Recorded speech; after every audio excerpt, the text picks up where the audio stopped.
तो हमारे चैनल की एक बिल्कुल ही नई वीडियो के अंदर आप सभी का स्वागत है। आज हम जिस मूवी के बारे में बात करने वाले हैं उस मूवी का नाम है सोनिक द हेजहॉग 3, यानी कि ये मूवी सोनिक मूवीज की फ्रेंचाइजी की थर्ड मूवी है जो कि इंडिया के अंदर रिलीज हुई है कल के दिन यानी कि 3 जनवरी को। एंड इस मूवी को लेकर खास बात तो ये है कि इस मूवी के अंदर सोनिक बिल्कुल खुद की तरह दिखने वाले कैरेक्टर से फाइट करेगा। हालांकि वो कैरेक्टर सिर्फ दिखने में सोनिक जैसा है, पावर्स के मामले में वो सोनिक से भी काफी पावरफुल है और इस कैरेक्टर का नाम है शैडो। और हाँ, रही बात मूवी की स्टोरी, मूवी के फाइट सीन्स, वीएफएक्स और एनिमेशन की, तो ये सारी चीजें मूवी के अंदर बहुत ही बढ़िया हैं। और इसीलिए आज की इस वीडियो के अंदर मैं इसी सोनिक 3 मूवी की स्टोरी को आप सभी के लिए एक्सप्लेन करने वाला हूँ ताकि आप सब घर बैठे इस कमाल की मूवी की स्टोरी को जानकर एंजॉय कर सकें। तो आप सभी इस बात को जानते हैं कि ये वीडियो बहुत ही कमाल की होने वाली है, इसीलिए मैं आप सबसे रिक्वेस्ट करता हूँ कि आज आप इस वीडियो को पूरा एंड तक जरूर देखना। और अगर आपको वीडियो पसंद आती है तो वीडियो को लाइक करना और मुझे कमेंट्स में इस बारे में जरूर बताना। आप सभी कमेंट्स के अंदर सोनिक, सोनिक 3 या फिर इस तरह से कुछ लिख सकते हैं। और ऐसा इसीलिए ताकि मुझे पता चल सके कि आप सबको मूवी की स्टोरी और हमारी ये वीडियो पसंद आई है। बाकी अगर कोई पहली बार हमारे चैनल को देख रहा है तो वो जल्दी से हमारे चैनल को सब्सक्राइब कर लेना और सब्सक्राइब बटन के बगल के बेल आइकन को भी ऑल पर सेट कर लेना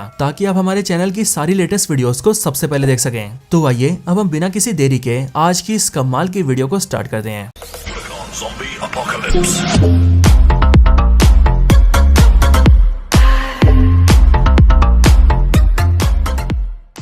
तो सबसे पहले तो जो भी लोग सोनिक कैरेक्टर और उसकी मूवीज के बारे में नहीं जानते उन सभी को मैं बता दूं कि सोनिक कैरेक्टर और उसकी सारी मूवीज एक जापानीज वीडियो गेम के ऊपर बेस्ड है जिस गेम का नाम है सोनिक द हेजहॉग। और अगर बात की जाए सोनिक मूवीज के यूनिवर्स की तो मूवीज के अंदर सोनिक एक डिफरेंट यूनिवर्स से बिलोंग करता है, एक ऐसे यूनिवर्स में जिस यूनिवर्स के अंदर सोनिक सबसे तेज होता है, यानी कि उसकी दुनिया के अंदर सोनिक से फास्ट और कोई भी नहीं होता है। लेकिन सोनिक के सबसे तेज होने की वजह से बाकी सब उससे नफरत करने लगते हैं और कई बार वो उस पर अटैक भी करते हैं, जिस वजह से सोनिक को अपनी दुनिया छोड़ के अर्थ आना पड़ता है और फिर उसके बाद से वो अर्थ पर ही रहने लगता है। इसके साथ ही सोनिक की दुनिया में उसका देखभाल एक उल्लू किया करती थी, यानी कि एक आउल जिसका नाम था लॉन्ग क्लो, और यही लॉन्ग क्लो सोनिक को सेव करने के लिए उसे अर्थ पर भेजती है। साथ ही साथ वो सोनिक को कई सारे रिंग्स भी देती है, ऐसे रिंग्स जिनकी मदद से सोनिक पोर्टल्स को ओपन कर सकता है और एक जगह से दूसरी जगह जा सकता है। बाकी इसके साथ ही सोनिक की मूवीज के अंदर उसके 2 फ्रेंड्स भी हैं, जिनमें से पहला है नकल्स और दूसरा है टेल्स, और ये तीनों के तीनों यानी कि सोनिक, नकल्स और टेल्स अर्थ पर एक ह्यूमन कपल के साथ रहते हैं जिन कपल्स का नाम है टॉम एंड मैडी। बाकी इसके अलावा अगर आपने सोनिक की पिछली दोनों मूवीज देखी हैं तो फिर आप बाकी के सारे कैरेक्टर्स को तो जानते ही होंगे। सो अब इसीलिए इन सारी बातों को जानने के बाद ही चलिए अब हम सोनिक 3 की स्टोरी को स्टार्ट करते हैं। तो इस मूवी की स्टार्टिंग होती है जापान देश के प्रिजन आइलैंड से, जो कि होता है जापान देश के अंदर टोक्यो शहर के पास। इस प्रिजन आइलैंड पर एक बहुत ही बड़ी जेल होती है और इस जेल के अंदर हम ये देखते हैं कि यहाँ पर सोनिक जैसे एक हेजहॉग को कैद करके रखा गया होता है, वो भी बहुत ही हाई सिक्योरिटी के साथ। और यहाँ पर कई सारे सोल्जर्स होते हैं जो कि इस बात को एंश्योर करते हैं कि ना ही ये हेजहॉग यहाँ से भाग पाए और ना ही कोई यहाँ पर आ सके। यहाँ पर हमें पता लगता है कि इन सभी ने मिलकर इस हेजहॉग को 50 सालों से कैद में रखा है और इन बीते 50 सालों में इस हेजहॉग ने कोई भी हरकत नहीं की है। एंड दोस्तों, इस हेजहॉग का नाम होता है शैडो। अब यहीं पर हम ये देखते हैं कि शैडो को अचानक से कुछ मेमोरीज आती हैं, जिन मेमोरीज के अंदर शैडो एक छोटी लड़की के साथ बैठा होता है और उन दोनों ने एक दूसरे का हाथ पकड़ा होता है। और इस मेमोरी से हमें पता लगता है कि वो लड़की शैडो की बहुत ही अच्छी दोस्त है। लेकिन इसी मेमोरी को याद करते हुए प्रेजेंट टाइम में शैडो हिलता है और धीरे धीरे करके उसे होश आने लगता है। लेकिन इस फैसिलिटी के गार्ड्स जैसी ये चीज देखते हैं कि शैडो की बॉडी में हरकत हो रही है, वैसी वो सारे इकट्ठा हो जाते हैं और शैडो के सामने बंदूक तान देते हैं। लेकिन अगले पल शैडो अपनी आंखें खोलता है और फिर देखते देखते वो कांच तोड़ के बाहर निकलता है और बहुत ही तेजी से सारे गार्ड्स को बीट कर देता है। एंड अब क्योंकि शैडो की स्पीड भी बहुत ही ज्यादा थी, इसलिए वहाँ का कोई भी गार्ड शैडो से लड़ भी नहीं पाता है। इसके बाद जब शैडो सारे गार्ड्स को बीट कर देता है तभी वो उस प्रिजन फैसिलिटी से बाहर निकल जाता है और सीधा टोक्यो शहर की ओर निकलता है। अब इसके बाद सीन शिफ्ट होता है और हम सोनिक को देखते हैं। यहाँ पर हम ये देखते हैं कि सोनिक अपनी फैमिली के साथ छुट्टियां मना रहा होता है और खेल कूद रहा होता है और इसीलिए सोनिक के साथ साथ नकल्स, टेल्स, टॉम और मैडी सभी काफी एंजॉय कर रहे होते हैं। यहीं पर इसी दिन ही सोनिक के सारे दोस्त यानी कि नकल्स, टेल्स, टॉम और मैडी सारे मिलकर सोनिक को एक सरप्राइज पार्टी भी देते हैं। और ये पार्टी इसीलिए होती है क्योंकि आज सोनिक को अर्थ पर आए पूरे 1 साल हो चुके थे और इसीलिए इस दिन को सभी लोग सोनिक के बर्थडे की तरह मनाते हैं। अब इसके बाद ही सोनिक और टॉम दोनों मिलकर सोनिक के केव में आते हैं और ये केव वही वाला केव था जिस केव के अंदर सोनिक तब रहा करता था जब वो अर्थ पर नया नया आया था। इसी केव के अंदर सोनिक ने लॉन्ग क्लो की एक पेंटिंग बनाई होती है और इसीलिए उस पेंटिंग को देखकर सोनिक लॉन्ग क्लो को याद करता है और उसकी याद में काफी ज्यादा इमोशनल हो जाता है। लेकिन ये चीज देखकर टॉम सोनिक को संभालता है और वो उसे इमोशनल सपोर्ट देता है। अब इसके बाद हम फिर से शैडो को देखते हैं जो कि इस टाइम पर टोक्यो शहर में आ जाता है और वो ये चीज नोटिस करता है कि इस समय साल 2024 आ चुका है और इसीलिए ये चीज देखकर वो भी ये समझ जाता है कि उसे 50 सालों तक कैद में रखा गया था। एंड अब इसलिए इस बात को जानने के बाद शैडो को और भी ज्यादा गुस्सा आता है। लेकिन फिर अगले पल उसके पास काफी सारे सोल्जर्स आते हैं और वो शैडो पर अटैक कर देते हैं, जो चीज देखकर शैडो को और भी ज्यादा गुस्सा आता है एंड वो उन सारे सोल्जर्स को बीट करने लगता है। अब इसके बाद हम फिर से सोनिक को देखते हैं जहाँ पर वो अपनी फैमिली के साथ काफी एंजॉय कर रहा होता है। लेकिन फिर इसी टाइम पर उन सबके पास एक हेलीकॉप्टर आता है और उस हेलीकॉप्टर के अंदर से एक लेडी ऑफिसर और उसके कई सारे साथी निकलते हैं। वो लेडी ऑफिसर सोनिक और उसकी फैमिली को बताती है कि उसका नाम डायरेक्टर रॉकवेल है और वो असल में गन नाम की ऑर्गेनाइजेशन की ऑफिसर है। अब दोस्तों ये जो गन है इसकी फुल फॉर्म है गार्डियन यूनिट्स ऑफ नेशंस और सोनिक की मूवीज के अंदर ये बेसिकली एक ऐसी इंटरनेशनल सिक्योरिटी ऑर्गेनाइजेशन है जो कि पूरी दुनिया को सारे बड़े खतरों से बचाती है। अब इसी गन ऑर्गेनाइजेशन की डायरेक्टर रॉकवेल यहाँ पर सोनिक और उसकी फैमिली से कहती है कि इस टाइम पर जापान के टोक्यो शहर के अंदर सोनिक की तरह एक हेजहॉग आ गया है, बट वो काफी ज्यादा बुरा है और वो पूरे शहर में तबाही मचा रहा है। और सिर्फ ये नहीं बल्कि वो इतना ज्यादा पावरफुल है कि उनके सारे सोल्जर्स भी उसे रोक नहीं पा रहे हैं। एंड फिर इसीलिए डायरेक्टर रॉकवेल उन सभी से कहती है कि उन्हें इस काम में सोनिक, नकल्स और टेल्स की हेल्प की जरूरत है और इसीलिए वो लोग ये चाहते हैं कि सोनिक, नकल्स और टेल्स उनके साथ टोक्यो चले और वहां पर चलकर उस इवल हेजहॉग को रोके। अब इस बात को सुनकर सोनिक और उसके दोनों दोस्त मान जाते हैं, जिसके बाद ही सोनिक, नकल्स और टेल्स तीनों मिलकर टॉमी और मैडी को बाय बोलते हैं और डायरेक्टर रॉकवेल के साथ उसके हेलीकॉप्टर से सीधा टोक्यो निकल जाते हैं। इसके बाद टोक्यो शहर पहुंचने के बाद ही वो तीनों हेलीकॉप्टर से जंप करते हैं और नीचे आते हैं। नीचे आते वो तीनों देखते हैं कि उनके आसपास की पूरी जगह बर्बाद हो चुकी है। लेकिन फिर अगले पल उन तीनों के सामने शैडो आता है, यानी कि वही हेजहॉग जिसे रोकने के लिए गन ऑर्गेनाइजेशन ने इन तीनों को यहाँ पर भेजा है। अब शैडो को देखकर सोनिक और उसके दोनों दोस्त काफी हैरान होते हैं क्योंकि शैडो असल में पूरी तरह से सोनिक जैसे दिखता है। बस फर्क सिर्फ इतना था कि शैडो की बॉडी थोड़े ब्लू के साथ थोड़ी ब्लैक भी थी। बट इन सब के बाद ही सोनिक, नकल्स और टेल्स तीनों मिलकर शैडो से कहते हैं कि वो तीनों यहाँ पर उसे रोकने आए हैं और इसीलिए वो तीनों ये चाहते हैं कि शैडो अभी के अभी इन सारी तबाही को रोक दे और उनसे बातचीत करें ताकि वो लोग भी ये जान सके कि शैडो को तकलीफ क्या है। बट दोस्तों यहाँ पर हम ये देखते हैं कि शैडो काफी ज्यादा गुस्से में होता है और इसीलिए वो सोनिक और उसके दोस्तों को वहाँ से चले जाने के लिए कहता है। लेकिन नकल्स इस बात से गुस्सा हो जाता है और इसीलिए वो शैडो पर अटैक कर देता है। लेकिन दोस्तों हम ये देखते हैं कि शैडो नकल्स से काफी पावरफुल होता है और इसीलिए वो बड़ी आसानी से नकल्स को बीट कर देता है और फिर इसी के बाद वो सोनिक और टेल्स दोनों को भी पीट देता है। उन तीनों को पीटने के बाद ही शैडो अपनी बाइक लेता है और अपनी बाइक से वहाँ से निकल जाता है। बट ये चीज देखकर सोनिक उसका पीछा करता है और वो शैडो से फिर से फाइट करता है। लेकिन इस बार भी शैडो सोनिक को डिफीट कर देता है और उसे पीटकर वहाँ से निकल जाता है। अब इसके बाद ही सोनिक, नकल्स और टेल्स तीनों मिलकर पास के एक रेस्टोरेंट में आते हैं और वहाँ बैठकर खाना खाते हुए सोचने लगते हैं कि आखिरकार शैडो है कौन, वो यहाँ पर हमला क्यों कर रहा है और वो तीनों शैडो को रोक कैसे सकते हैं। अब इसी टाइम पर उन तीनों के पास वहाँ पर कमांडर वोल्टर्स आता है और हमें पता लगता है कि ये कमांडर वोल्टर्स भी असल में गन के लिए काम करता है। कमांडर वोल्टर्स के यहाँ पर आने के बाद ही सोनिक और उसके दोस्त उससे पूछते हैं कि आखिरकार शैडो कौन है और वो यहाँ पर हमला क्यों कर रहा है। इस बात को सुनकर कमांडर वोल्टर्स सोनिक और उसके दोस्तों को शैडो के बारे में बताना शुरू करता है। कमांडर वोल्टर्स बताता है कि आज से 50 साल पहले धरती पर एक छोटा सा मीटेरॉइड गिरा था, लेकिन जब हमने पास आकर देखा तब हमें पता लगा कि उस मीटेरॉइड के अंदर एक हेजहॉग था जिसका नाम हमने शैडो रखा। अब देखा जाए तो शैडो भी बिल्कुल तुम्हारी तरह एक हेजहॉग था, लेकिन जहाँ अर्थ पर आने पर तुम्हें प्यार और सम्मान मिला, वहीं पर ही जब शैडो अर्थ पर आया था तब उसे नफरत और गुस्सा मिला और सभी ने मिलकर उसका तिरस्कार किया। लेकिन जब उस मीटेरॉइड के अंदर हमें शैडो मिला था तब उस पर रिसर्च करके हमें पता लगा कि शैडो एक ऐसा एलियन है जो कि बहुत तेज भाग सकता है, साथ ही साथ उसकी बॉडी के अंदर कई सारी एनर्जीज भी हैं और इसीलिए हमारी दुनिया के साइंटिस्ट शैडो का इस्तेमाल करने लगे और शैडो की हेल्प से काफी सारी एनर्जी को क्रिएट करने लगे ताकि वो एनर्जी ह्यूमैनिटी के काम आ सके। लेकिन असल में उस टाइम पर हम लोग ये नहीं जानते थे कि शैडो की पावर्स को हम लोग संभाल नहीं पाएंगे, क्योंकि एक बार जब साइंटिस्ट शैडो की पावर्स पर एक्सपेरिमेंट कर रहे थे तब उस टाइम पर इतनी ज्यादा एनर्जी क्रिएट हो गई कि उससे पूरा का पूरा लैब ही तबाह हो गया और उस तबाही में बहुत सारे लोग मारे गए। एंड इसीलिए इस चीज को देखते हुए उस पूरे एक्सपेरिमेंट को क्लोज कर दिया गया और जो मेन साइंटिस्ट इस पूरे एक्सपेरिमेंट को कर रहा था उसे भी जेल में डाल दिया गया। और रही बात शैडो की, तो शैडो हमारे लिए बहुत कीमती था, इसीलिए हम उसे खत्म नहीं कर सकते थे। लेकिन अब क्योंकि शैडो से ह्यूमैनिटी को बहुत बड़ा खतरा था, इसीलिए हमारी गन नाम की ऑर्गेनाइजेशन ने उसे कैद कर दिया और फिर तब से लेकर अब तक यानी कि बीते 50 सालों तक शैडो हमारी कैद में रहा। लेकिन अब वो शैडो बाहर आ चुका है और वो तबाही मचा रहा है। लेकिन अब इसके बाद ही हम लोग ये देखते हैं कि वहाँ पर कई सारे ड्रोन्स आ जाते हैं और वो सारे ड्रोन्स मिलकर एक ही बार में उस रेस्टोरेंट पर अटैक कर देते हैं। लेकिन सही टाइम पर वहाँ पर एक बाइकर आता है और वो बाइक वाला वहाँ के सारे ड्रोन्स को डिस्ट्रॉय कर देता है। लेकिन फिर इस हमले के बाद ही सोनिक ये देखता है कि इस हमले की वजह से कमांडर वोल्टर्स काफी घायल हो चुके हैं और इसीलिए ये देखकर वो जल्दी से कमांडर के पास जाता है। लेकिन तभी कमांडर वोल्टर्स अपनी जेब से की निकालते हैं और वो उस की को सोनिक को देते हैं एंड वो कहते हैं कि ये की बहुत ही खतरनाक और बहुत ही कीमती है और इसीलिए वो चाहते हैं कि सोनिक इसका ध्यान रखे, क्योंकि उन्हें सिर्फ सोनिक पर ही भरोसा है। अब उस की को लेने के बाद ही सोनिक, नकल्स और टेल्स तीनों मिलकर उस बाइकर के पीछे जाते हैं जिस बाइकर ने उन सारे ड्रोन्स को डिस्ट्रॉय किया था। बाइकर्स का पीछा करके उन तीनों को पता लगता है कि वो बाइकर और कोई नहीं बल्कि सोनिक पार्ट 1 और पार्ट 2 में दिखने वाले डॉक्टर एगमैन का असिस्टेंट था, यानी कि एजेंट स्टोन। अब एजेंट स्टोन से मिलने के बाद ही वो तीनों से कहते हैं कि अभी जिन ड्रोन्स ने उन सब पर अटैक किया था वो ड्रोन्स और किसी के नहीं बल्कि डॉक्टर एगमैन के थे। लेकिन इस बात को सुनकर एजेंट स्टोन कहता है कि वो जानता है कि वो सारे ड्रोन्स डॉक्टर एगमैन के थे, लेकिन वो ये बता सकता है कि इस टाइम पर ये अटैक डॉक्टर एगमैन ने नहीं करवाया है, बल्कि असल में वो सारे ड्रोन्स किसी ने चोरी करे हैं और फिर उसने अटैक करवाया है। अब ये बोलने के बाद ही एजेंट स्टोन सोनिक और उसके सारे दोस्तों को डॉक्टर एगमैन के पास ले जाता है और वहाँ पहुंचकर वो तीनों भी ये देखते हैं कि डॉक्टर एगमैन इस टाइम पर जिंदा है और वो इस टाइम पर मूवी देख रहा है। और जिंदा वाली बात इसीलिए दोस्तों क्योंकि अगर आप सभी ने पार्ट 2 देखा है तो सोनिक पार्ट 2 के एंडिंग में हमें ऐसा दिखाया गया था कि डॉक्टर एगमैन की मौत हो चुकी है, लेकिन असल में उस टाइम पर एजेंट स्टोन ने डॉक्टर एगमैन को बचा लिया होता है। अब यहाँ पर आने के बाद ही एजेंट स्टोन भी डॉक्टर एगमैन को ये बताता है कि सर आपके ड्रोन्स किसी ने चोरी कर लिए हैं और वो उनका इस्तेमाल भी कर रहा है। अब डॉक्टर एगमैन को जैसे ये पता लगता है कि कोई उसके ड्रोन्स को चोरी करके यूज कर रहा है, वैसे वो जल्दी से अपनी टेक्नोलॉजी का इस्तेमाल करता है और वो उस लोकेशन के बारे में जान जाता है जहाँ से उसके ड्रोन्स यूज हो रहे हैं। और असल में दोस्तों ये लोकेशन बिल्कुल वही लोकेशन होती है जहाँ पर शैडो को कैद करके रखा गया था। एंड फिर इसके लिए doctor Eggman, agent Stone, Sonic, Knuckles और टेल्स पांचों मिलकर अपनी टीम बनाते हैं और इस बारे में और जानने के लिए और इस ड्रोन चोर को पकड़ने के लिए सीधा वहां पर जाने के लिए निकल जाते हैं। दूसरी साइड हम उस लोकेशन को देखते हैं, यानी कि उस जेल को,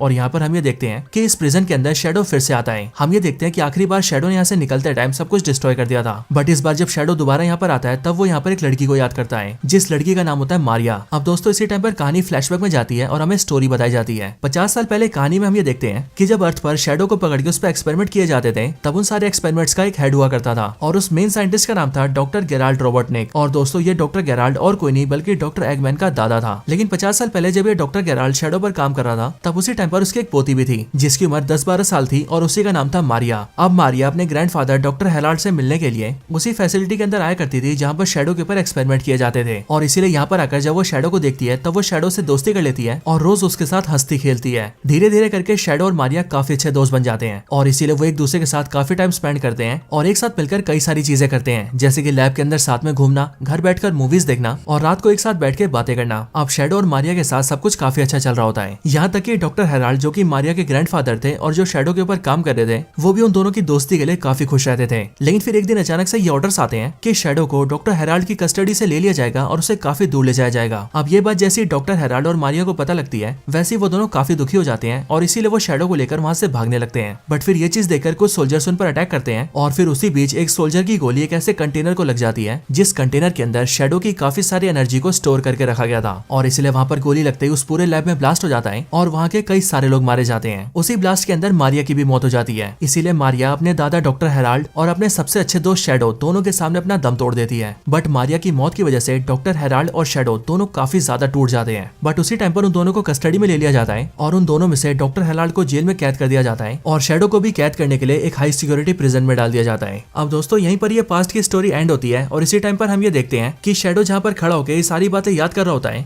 वहीं पर ही उसके पास एक आदमी आता है और दोस्तों ये आदमी और कोई नहीं बल्कि मारिया का ग्रैंडफादर डॉक्टर गेराल्ड होता है। इसलिए यहाँ पर उसे देखकर शैडो को भी काफी खुशी होती है। यहाँ पर ये दोनों आपस में मिलकर मारिया की बातें करते हैं और शैडो डॉक्टर गेराल्ड से कहता है कि वो आज भी मारिया को भूल नहीं पा रहा है। ये बात सुनकर डॉक्टर गेराल्ड उससे कहता है कि वो भी मारिया को नहीं भूला है और इसीलिए जो भी मारिया के साथ हुआ अब वो दोनों मिलकर उसका बदला लेंगे। अब दोस्तों इसके बाद ही सीन शिफ्ट होता है और हम ये देखते हैं कि डॉक्टर एगमैन, सोनिक और उनकी पूरी टीम वहां पर पहुंच जाती है क्योंकि डॉक्टर एगमैन को उनके ड्रोन्स चलने की खबर यहीं से आई होती है। अब इसी टाइम पर डॉक्टर गेराल्ड और शैडो को भी पता चल जाता है कि उनके प्रिजन के बाहर कोई तो आया है और इसीलिए वो लोग छुप जाते हैं। इधर सोनिक और उनकी टीम जैसी अंदर आती है वैसी वो सारे बिखर जाते हैं और सभी मिलकर डॉक्टर एगमैन के ड्रोन्स को ढूंढने लगते हैं। लेकिन इसी चीज का फायदा उठाकर शैडो बारी बारी सबके पास जाता है और वो उन सबको पकड़ के अपने पास ले आता है। इधर आखिर में जो डॉक्टर एगमैन होता है वो सीधा जाकर डॉक्टर गेराल्ड से मिलता है और डॉक्टर गेराल्ड को देखकर उसे ये पता लगता है कि उसके सामने जो आदमी खड़ा है वो बिल्कुल उसी की तरह दिखता है। लेकिन यहाँ पर डॉक्टर एगमैन से मिलकर डॉक्टर गेराल्ड उसे बताता है कि वो असल में उसका दादाजी है और उसी ने उसके ड्रोन्स को उठाया था और वही उसके ड्रोन्स को यूज भी कर रहा था। अब दोस्तों डॉक्टर एगमैन को पता चल जाता है कि उसके ड्रोन्स को और कोई नहीं बल्कि उसका दादाजी यूज कर रहा था और सिर्फ ये नहीं बल्कि यहाँ पर अपने दादा से मिलकर उसे काफी खुशी भी होती है। इसके बाद ही एगमैन का दादा यानी कि डॉक्टर गेराल्ड एगमैन को लेकर थोड़ा अंदर आता है और फिर इसके बाद ही वो लोग ये देखते हैं कि वहाँ पर शैडो ने सोनिक, नकल्स, टेल्स और यहाँ तक कि एजेंट स्टोन चारों के चारों को बांध कर रखा होता है और इन सबके पास आकर डॉक्टर गेराल्ड सोनिक की जेब से उस की को भी निकाल लेता है जो कि उसे कमांडर वॉल्टर्स ने दी थी। अब इसके बाद ही डॉक्टर गेराल्ड अपने बारे में बताता है और सारी डिटेल्स देता है।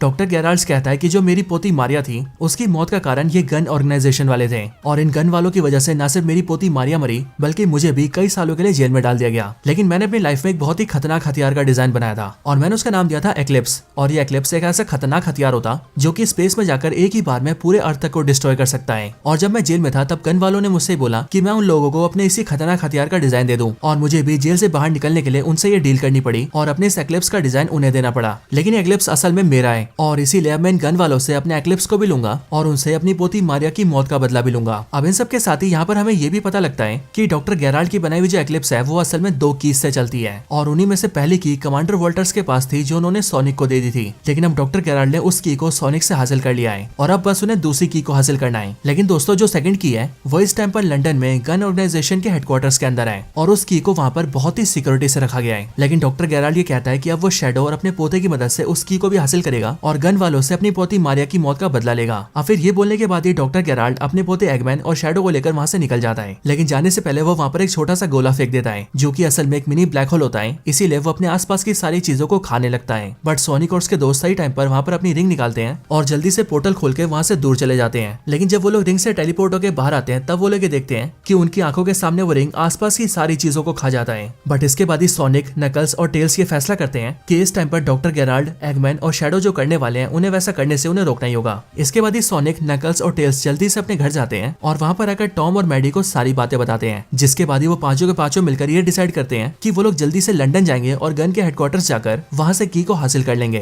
ताकि डॉक्टर गेराल्ड और शैडो उस की को हासिल न कर सके। लेकिन गन वालों ने उस की को काफी ज्यादा सिक्योरिटी से रखा था और जिस वॉल्ट के अंदर उस की को रखा गया था उसके बाहर काफी सारे लेजर्स लगे थे, ऐसे लेजर्स जो कि टच होते ही किसी को भी काट सकते थे। और इसलिए यहाँ पर टेल्स ये आइडिया देता है कि वो टॉम और मैडी को भेस बदल के गन के हेडक्वार्टर्स के अंदर भेजेगा और वहाँ के सर्वर रूम में आकर टॉम और मैडी के हाथों एक यूएसबी ड्राइव को इंसर्ट करवा देगा जिससे कि वो लोग लेजर लाइट को बाईपास कर पाएंगे और फिर लेजर लाइट से बचकर सोनिक सीधा वॉल्ट में जाएगा और की को हासिल कर लेगा। लेकिन इसी टाइम पर दूसरी तरफ हम लोग ये भी देखते हैं कि डॉक्टर गेराल्ड, उसका पोता एगमैन और शैडो तीनों मिलकर लंदन पहुंच जाते हैं और वो लोग भी यहाँ पर की को हासिल करने आए होते हैं, इसीलिए वो लोग भी जल्दी से गन के हेडक्वार्टर्स में निकल जाते हैं। अब दोस्तों जो डॉक्टर एगमैन है वो अपने दादा का साथ इसीलिए दे रहा होता है क्योंकि उसका दादा डॉक्टर गेराल्ड जब अपने एक्लिप्स वेपन को हासिल कर लेगा तब वो गन को डिस्ट्रॉय कर देगा और एक बार गन ऑर्गेनाइजेशन को डिस्ट्रॉय करने के बाद डॉक्टर एगमैन अपने दादा डॉक्टर गेराल्ड के साथ मिलकर पूरी दुनिया पर राज करना चाहता है। अब इधर दूसरी साइड हम सोनिक की टीम को देखते हैं जहाँ पर वो लोग भी लंदन पहुंच चुके थे और प्लान के हिसाब से उन्होंने टॉम और मैडी को भेस बदल के गन हेडक्वार्टर्स के अंदर भी भेज दिया था ताकि वो लोग अंदर जाकर यूएसबी ड्राइव को इंसर्ट कर सके। लेकिन जब टॉम और मैडी अंदर जाकर यूएसबी ड्राइव को इंसर्ट करते हैं तब वो लोग ये देखते हैं कि वहाँ पर उनके बाजू में एक और यूएसबी ड्राइव इंसर्ट है और ये वाला यूएसबी ड्राइव असल में डॉक्टर गेराल्ड और डॉक्टर एगमैन ने लगाया होता है। अब इस सब के बाद ही वॉल्ट के अंदर हम ये देखते हैं कि वहाँ पर की को हासिल करने के लिए डॉक्टर गेराल्ड और एगमैन घुस जाते हैं और साथ ही साथ वहाँ पर सोनिक भी पहुंचता है। लेकिन जब वो लोग की को पकड़ने वाले होते हैं तभी हम लोग ये देखते हैं कि वो सबके सब जमीन से चिपक जाते हैं। इसके बाद ही वहाँ पर डायरेक्टर रॉकवेल अपने कई साथियों के साथ आती है और हम ये देखते हैं कि उसने यहाँ पर टॉम और मैडी को भी अरेस्ट कर लिया है। एंड फिर यहीं पर ही रॉकवेल सबको बताती है कि वो असल में पहले से जानती थी कि वो लोग यहाँ पर की को हासिल करने आए हैं और इसीलिए उसने यहाँ पर उन सबको पकड़ लिया है। लेकिन दोस्तों सबके पकड़े जाने के बाद ही हम लोग ये देखते हैं कि वहाँ पर नकल्स भी आ जाता है जिस वजह से वहाँ पर सब उथल पुथल हो जाता है और सभी की को लेकर इधर उधर भागने लगते हैं। बट तभी वहाँ पर शैडो आता है और वो की को हासिल कर लेता है। लेकिन शैडो के एक हमले की वजह से टॉम काफी ज्यादा जख्मी हो जाता है। लेकिन शैडो वहाँ पर रुकता नहीं है और वो जल्दी से की को हासिल करके डॉक्टर गेराल्ड और एगमैन को लेकर वहाँ से निकल जाता है। इधर सोनिक, नकल्स और टेल्स जब ये देखते हैं कि टॉम काफी ज्यादा जख्मी होकर बेहोश हो गया तब उन्हें उसकी काफी चिंता होती है और फिर इसीलिए वो लोग मैडी के साथ मिलकर उसे जल्दी से एम्बुलेंस पे ले जाते हैं। जिसके बाद मैडी टॉम को संभालती है और उसे हॉस्पिटल ले जाती है। इसके बाद सोनिक को ये सब देख के बहुत ज्यादा गुस्सा आता है। एंड अब क्योंकि डॉक्टर गेराल्ड, डॉक्टर एगमैन और शैडो की वजह से टॉम भी जख्मी हो गया था इसलिए उसका दिमाग बहुत ज्यादा पिनक जाता है और इसीलिए वो ये फैसला करता है कि अब चाहे कुछ भी हो जाए वो उन तीनों को रोक कर ही रहेगा। अब इसके लिए सोनिक नकल से बोलता है कि वो उसे बताए कि उसने मास्टर एमराल्ड को कहाँ पर रखा है क्योंकि दोस्तों अगर आप सबको याद हो तो सोनिक 2 के अंदर मास्टर एमराल्ड को छुपा दिया जाता है और सिर्फ नकल्स ये जानता है कि उसने मास्टर एमराल्ड को कहाँ पर छुपाया है और इसीलिए सोनिक यहाँ पर उससे पूछता है कि वो जल्दी से उसे बताए कि मास्टर एमराल्ड कहाँ पर है ताकि वो मास्टर एमराल्ड को हासिल करके उससे पावरफुल हो जाए और जल्दी से शैडो और उसके साथियों को रोके। अब ये चीज सुनकर नकल्स जल्दी से सोनिक को मास्टर एमराल्ड के बारे में बताता है जिसके बाद सोनिक जल्दी से मास्टर एमराल्ड को हासिल करता है और उसकी पावर्स गेन करके बहुत ज्यादा पावरफुल हो जाता है, बिल्कुल उसी तरह से जिस तरह से वो सोनिक 2 के अंदर पावरफुल हो गया था। अब दोस्तों दूसरी तरफ हम ये देखते हैं कि अब दोनों कीज को हासिल करने के बाद शैडो, डॉक्टर गेराल्ड और एगमैन तीनों मिलकर जल्दी से एक्लिप्स को ढूंढ लेते हैं और उसे एक्टिवेट कर लेते हैं और फिर वो तीनों उसमें बैठकर अर्थ के बाहर स्पेस में चले जाते हैं ताकि स्पेस से वो तीनों मिलकर एक्लिप्स के जरिए गन के हेडक्वार्टर्स को डिस्ट्रॉय कर दें और गन से अपना बदला ले सकें। इसके बाद स्पेस में इस एक्लिप्स के अंदर हम लोग ये देखते हैं कि यहाँ पर डॉक्टर गेराल्ड और शैडो दोनों मिलकर मारिया की मौत को फिर से याद करते हैं और इसलिए मारिया को याद करके शैडो को भी बहुत ज्यादा गुस्सा आता है एंड इसीलिए वो जल्दी से एक्लिप्स में दौड़ दौड़ के एनर्जी क्रिएट करता है और फिर देखते देखते बहुत सारी एनर्जी इकट्ठा हो जाती है। लेकिन एगमैन इस एनर्जी को देखकर थोड़ा सा घबरा जाता है और इसीलिए वो अपने दादा से पूछता है कि गन के हेडक्वार्टर्स को उड़ाने के हिसाब से ये एनर्जी बहुत ही ज्यादा है। बट ये बात सुनकर डॉक्टर गेराल्ड उससे कहता है कि असल में वो लोग पूरे के पूरे अर्थ को डिस्ट्रॉय करना चाहते हैं, इसीलिए वो बहुत ज्यादा एनर्जी को स्टोर कर रहे हैं जिससे कि पूरा अर्थ तबाह हो जाए और उस तबाही के साथ ही वो तीनों भी मारे जाए क्योंकि मारिया की मौत का बदला लेने के बाद उनके पास भी अब कोई मकसद नहीं रहेगा। लेकिन अब यहाँ पर एगमैन जैसे अपने दादा की बातें सुनता है वैसे वो काफी डर जाता है और इसीलिए वो अपने दादा डॉक्टर गेराल्ड से कहता है कि उनका बदला तो सिर्फ गन वालों से है, इसलिए वो गन के हेडक्वार्टर्स को उड़ाएं और अपने बदले को पूरा कर लें। जिसके बाद ही वो और उसका दादा दोनों मिलकर पूरी दुनिया पर राज करेंगे और इसीलिए वो अपने दादा से रिक्वेस्ट करता है कि वो पूरे के पूरे अर्थ को डिस्ट्रॉय ना करे क्योंकि अर्थ उनका भी घर है। लेकिन दोस्तों हम ये देखते हैं कि एगमैन का दादा यानी कि डॉक्टर गेराल्ड उसकी कोई बात नहीं मानता है और वो जल्दी से एक्लिप्स को एक्टिवेट कर देता है। जिसके बाद एक्लिप्स के एक्टिवेट होते ही 10 मिनट का टाइमर स्टार्ट होता है और अब इस 10 मिनट के टाइमर के खत्म होते ही सीधा अटैक हो जाएगा और एक बार अटैक होते ही पूरी दुनिया तबाह हो जाएगी। लेकिन दोस्तों इसी टाइम पर हम ये देखते हैं कि सोनिक वहां पर आ जाता है जिसके बाद ही वो सीधा एक्लिप्स में छेद छेद करके घुसता है और शैडो को पकड़ के सीधा धरती पर ले आता है। लेकिन अर्थ पर ही उन दोनों की फाइट होती है, जिस फाइट के अंदर हम ये देखते हैं कि शैडो सोनिक को बहुत ही जोर से पंच मारता है। इस पंच की वजह से सोनिक की बॉडी से एमराल्ड बाहर आ जाता है और एमराल्ड जिन 7 हीरो से मिलकर बना है वो सातों के सातों भी अलग हो जाते हैं। इसके बाद उन सारे हीरो को देखकर सोनिक और शैडो दोनों उसे पकड़ने जाते हैं, जिसके बाद आधे हीरे सोनिक को मिलते हैं और आधे शैडो को। एंड अब इसीलिए मास्टर एमराल्ड की पावर दोनों में आधी आधी बढ़ जाती है और फिर इस पावर को हासिल करते ही वो दोनों फाइट करने लगते हैं और फाइट में एक दूसरे को बहुत बुरी तरह से मारते हैं। इधर दूसरी साइड स्पेस में हम ये देखते हैं कि डॉक्टर एगमैन ये समझ जाता है कि वो अपने दादा को समझा नहीं सकता है और इसीलिए वो उसे रोकने के लिए उस पर अटैक कर देता है। जिसके बाद यहाँ एक्लिप्स के अंदर भी दादा पोते की लड़ाई स्टार्ट हो जाती है। इधर सोनिक और शैडो की लड़ाई में हम ये देखते हैं कि वहाँ पर सोनिक शैडो पर भारी पड़ने लगता है, जिसके बाद सोनिक लड़ते हुए सीधा शैडो को मून पर लाता है और वहाँ पर उसे पीट पीट के पावरलेस कर देता है। लेकिन शैडो को पीटते पीटते ही सोनिक को टॉम की बात याद आती है, क्योंकि टॉम ने सोनिक से एक बार ये कहा था कि तुम्हारे दिल में अच्छाई है और तुम अपने दिल से इस अच्छाई को कभी मिटने मत देना। और फिर इसीलिए टॉम की इस बात को याद करके सोनिक रुक जाता है और वो शैडो को पीटता नहीं है। ये चीज देखकर शैडो चौंक जाता है और इसीलिए वो सोनिक से पूछता है कि आखिरकार वो उसे खत्म क्यों नहीं कर रहा है। जो बात सुनकर सोनिक शैडो को बताता है कि वो बुरा नहीं है और इसीलिए वो उसे जान से नहीं मारेगा। अब सोनिक को देखकर और उसकी बातें सुनकर शैडो को मारिया याद आती है और वो ये देखता है कि मारिया भी बिल्कुल ऐसे ही सोचती थी। एंड अब इसीलिए शैडो भी ये समझ जाता है कि वो जो भी कर रहा है वो गुस्से में कर रहा है और गुस्से में किया गया काम हमेशा गलत ही होता है। और अब इसीलिए शैडो ये डिसाइड करता है कि वो सोनिक का साथ देगा और सोनिक के साथ मिलकर डॉक्टर गेराल्ड को रोकेगा। इसके बाद ही सोनिक और शैडो दोनों ही मिलकर एमराल्ड से पावर लेते हैं और पावरफुल बनकर सीधा डॉक्टर गेराल्ड को रोकने निकल जाते हैं। इधर हम फिर से एक्लिप्स के अंदर देखते हैं, जहाँ पर हम ये नोटिस करते हैं कि डॉक्टर गेराल्ड और एगमैन अभी भी लड़ाई कर रहे हैं और एगमैन अभी भी डॉक्टर गेराल्ड को रोक रहा है। लेकिन फिर अगले पल वहाँ पर एक पोर्टल खुलता है और टेल्स और नकल्स वहाँ पर आते हैं, जिसके बाद ही वो लोग एगमैन की हेल्प करते हैं और वो सब मिलकर डॉक्टर गेराल्ड को चित कर देते हैं। लेकिन अब तक 10 मिनट का टाइमर पूरा हो चुका था और इसीलिए एक्लिप्स से तेजी से एक बीम निकलती है, जो बीम सीधा अर्थ पर जाती है ताकि वो अर्थ को डिस्ट्रॉय कर दे। लेकिन अब तक सोनिक और शैडो वहाँ पर पहुंच चुके थे और इसीलिए वो लोग जल्दी से बीम के सामने आ जाते हैं और बीम की एनर्जी को खुद पर लेकर अर्थ को डिस्ट्रॉय होने से बचा लेते हैं। बाकी इधर एक्लिप्स के अंदर हम ये देखते हैं कि नकल्स और टेल्स एगमैन के साथ मिलकर जल्दी से एक्लिप्स की डायरेक्शन को मोड़ देते हैं, जिसके बाद एक्लिप्स की बीम अर्थ की बजाय कहीं और स्पेस में जाती है और इस तरह से वो सब मिलकर अर्थ को डिस्ट्रॉय होने से बचा लेते हैं। इसके बाद ही शैडो जल्दी से एक्लिप्स के अंदर आ जाता है। लेकिन रही बात सोनिक की, तो सोनिक बीम की वजह से काफी ज्यादा कमजोर हो जाता है और इसीलिए वो बेहोश होकर अर्थ पे गिरने लगता है। लेकिन नकल्स और टेल्स ये देख लेते हैं एंड इसीलिए वो जल्दी से सोनिक को बचाने के लिए बाहर निकलते हैं और अपने रिंग से पोर्टल खोल के सीधा अर्थ पर लैंड कर जाते हैं, जिसके बाद ही सोनिक, नकल्स और टेल्स तीनों जिंदा बच जाते हैं। बाकी इधर दूसरी साइड जब शैडो एक्लिप्स के अंदर आता है तब एगमैन उसे बताता है कि अभी एक्लिप्स एनर्जी की वजह से काफी ज्यादा ओवरलोड हो गया है और अब इसीलिए कुछ ही टाइम में ब्लास्ट हो जाएगा एंड इसके ब्लास्ट के असर की वजह से अर्थ भी तबाह हो जाएगा। अब ये बात सुनकर शैडो एगमैन से कहता है कि ये चीज हमने करी है और इसीलिए इस चीज से अर्थ को बचाने का काम भी हमारा ही है। अब इसके लिए शैडो एक्लिप्स को धक्का मार के उसे अर्थ से दूर करने लगता है ताकि उसके ब्लास्ट का असर अर्थ पर ना हो। और बाकी डॉक्टर एगमैन एक्लिप्स के अंदर ओवरलोड हुई एनर्जी को कंट्रोल करने की कोशिश करता है ताकि उसे और शैडो को थोड़ा ज्यादा टाइम मिल सके।